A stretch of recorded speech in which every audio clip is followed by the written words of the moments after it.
আজকে বানাবো ওই ল্যান্টার্নটা, যেটা করতে কিছুই লাগবে না, জাস্ট একটা এরকম কাঁচের জার আর 2-3টে এরকম ঢাকনা। ফার্স্টে সব ঢাকনাগুলোকে এরকম ব্ল্যাক কালার করলাম, তারপর নেটড্রয়েডের সাহায্যে একটার উপর একটা এরকম চিপকালাম।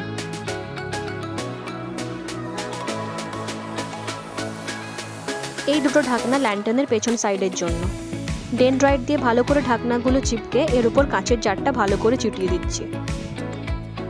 একটা ঢাকনার ওপর জারটা চিপকালে হতো, কিন্তু দুটো ঢাকনার ওপর বেশি রিয়েলিস্টিক ভাবটা আসছে। নিচের ঢাকনাটা বড় আর ওর ওপরেরটা একটু ছোট রেখেছি। তারপর পুরোনো ছোট ছোট এরকম ইলেকট্রিকের তারকে 4 টুকরো করে কেটে নিয়েছি। 4টে তারের টুকরোকে এরকম 4 সাইডে জয়েন করেছি। আর একটু ফিনিশিং টাচের জন্য কালো ক্লেকে বল আকারে করে এর উপর বসিয়েছি। জাস্ট একটা হ্যারিকেনের মতো লুক দিয়েছি। তারপর দোকান থেকে কেনা ডাইরেক্ট সুইচওয়ালা গোল্ডেন লাইটগুলো ভরে দিয়েছি। লাইটটার দাম ছিল জাস্ট 15 টাকা, আর ফাইনাল লুক ছিল এইটা।